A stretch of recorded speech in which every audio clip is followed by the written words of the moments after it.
Benvenuti amici di mattoscacco.com e parliamo ancora di strafalcioni. Oggi vediamo questa partita dove Anand col nero ha perso alla sesta mossa.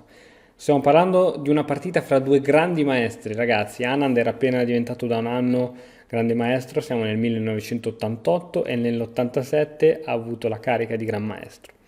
Immaginatevi com'è perdere dopo 6 mosse. Allora, la partita apre con E4, E5, cavallo F3 e qui non la solita cavallo C6 ma cavallo F6. Difesa russa. Questa difesa è molto tagliente poiché si capisce subito che il nero c'ha il pedone in presa e il bianco c'ha il pedone in presa. Inoltre, una volta che si catturano questi pedoni, si ha questa colonna aperta dove ci sono i propri re, quindi non si è fatto neanche in tempo ad arroccare. E andiamo a vedere com'è andata la partita. La continuazione principale prevede la cattura del cavallo e qui si è giocato D6. Fin qui tutto regolare. Ti faccio vedere quali sono le altre possibilità arrivati a questo punto. Allora, c'è anche Donna E7, è l'altra possibilità. Essenzialmente si minaccia il cavallo e dietro chiaramente c'è il pedone. Si può proteggere questo cavallo con il pedone in D4, ma dopo D6 il cavallo è costretto a spostarsi e abbiamo la donna che arriva in E4 e alfiere 2. Qui la posizione non è favorevole per il nero, anche se c'è questa donna al centro potrà andare via in qualsiasi momento, si può giocare C4, cavallo C3, si scaccia via la donna. In più adesso il bianco fa l'arrocco corto, poi metterà la torre su E1, cioè il nero non sta bene, però è una continuazione che si può fare. L'altra continuazione, dopo che il bianco ha catturato su E5, il nero può a sua volta catturare. E qui è un macello, ragazzi, qui è un macello. Questa continuazione è un macello perché c'è donna E2 minacciando il cavallo e proteggendo il proprio di cavallo.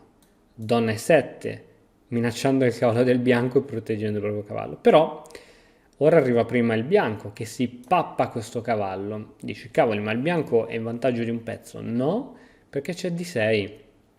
Non si può spostare questo cavallo che è inchiodato poiché dietro c'è la donna.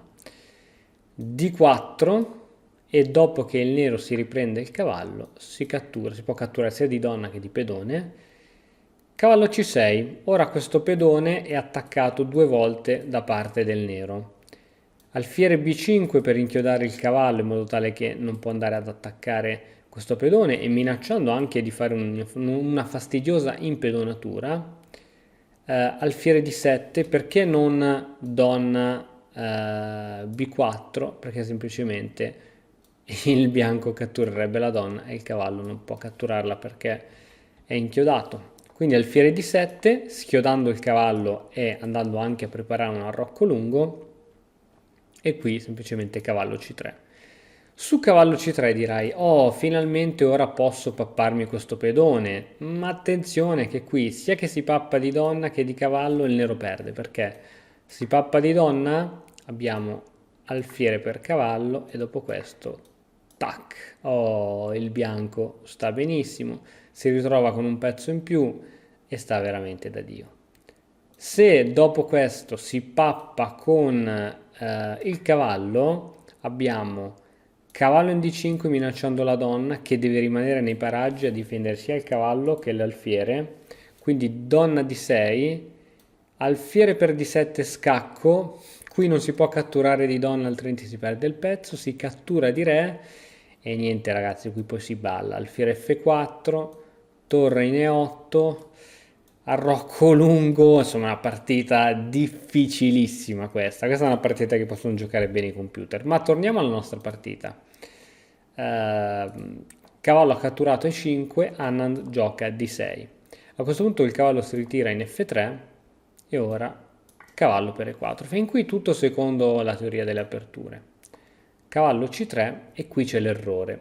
Qui bisognava catturare il cavallo. Qui si catturava il cavallo e si giocava in questa posizione dove il bianco ha i bellissimi alfieri liberi e il nero invece ha questo alfiere camposcuro che è un po' un problema. A questo punto o si può fianchettare o magari si può fare questa manovra e si mette l'alfiere in F6 e siamo un po' a posto. Certo, c'è il nero che non ha più il cavallo dell'arrocco che è sempre un ottimo difensore, però questa si giocava.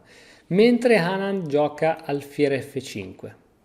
Cosa c'è che non va in questo tipo di difesa? È che semplicemente donna E2. Donna E2 ora c'è un duplice attacco su questo pezzo. Se per esempio, non so, il nero gioca donna E7, c'è cavallo D5. Si minaccia anche a questo punto. E semplicemente ce ne sono di 200.000, cavallo D4, si minaccia l'alfiere. È un vero casino, è un vero casino, si perde. Oppure l'altra possibilità è D5, c'è D3 e ora devi togliere il cavallo. Non puoi togliere il cavallo, ti devi sviluppare e tanto qui il bianco può iniziare a svilupparsi. Non c'è fretta di catturare questo cavallo. Alfiere D2, donna D7, arrocco lungo.